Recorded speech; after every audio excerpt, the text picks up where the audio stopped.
Yooyaa jirra jirtu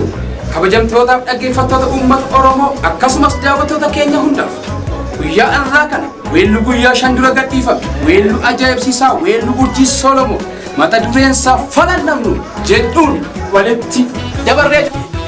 viidiyoo ajaa'ibsiisaa mucaa sagalee kiilooleetiin kan gadhiifame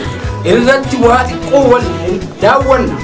kallattumaan gara viidiyoo kanaas hin dabarsina ajaa'iba sagalee ajaa'iba viidiyoo kan nama bohaarsu kan nama bashannansiisu akkasumas nama ajaa'iba asirratti roobota agarru bokkaa roobu bokkaa agarru kun kan hedduu nama gammachiisudha yooyyaa amma haalan ittiin gaggeeffame hundusaa haala waraabbii isaatiif haalan ittiin gaggeeffame marasaa isiniif kallattumaan waa'ee isaa garatti sanatti isin dabarsaa naaf galatoomaa naaf jiraadhaa daawwadhaa ittiin buhaaraa ittiin bashannanaa gammadaa buhaaraa viidiyoo ajaa'ibsiisaadhaaf viidiyoo buhaarsaa viidiyoo macaa sagalee kiilooleetiin dhiyaate kanaan naaf buhaaraan da'aamsa koo malee falannamnu koofee bara burreetu hundumaa kanatu jechuuti jechuudha bilikisee haadha badhaasa kumaa si fuudhachuuf foomii hunduu nagamaa bilikisee haadha badhaasa kumaa si fuudhachuuf foomii hunduu nagamaa.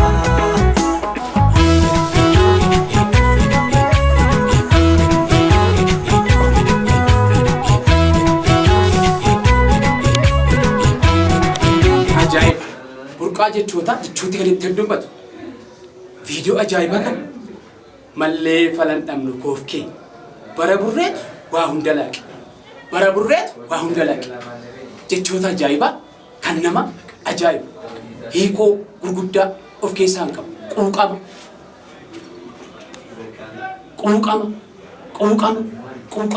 quuqama biyyaa quuqama jaalalaa quuqama seenaa maal jechuu isaati laata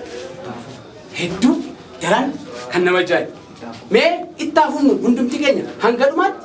waliin haa daawwannu.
Dhaggeeffattoota keenya mara viidiyoo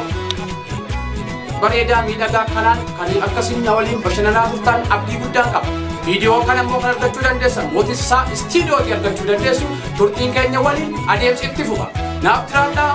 naaf ulfaadhaa kabajamaa.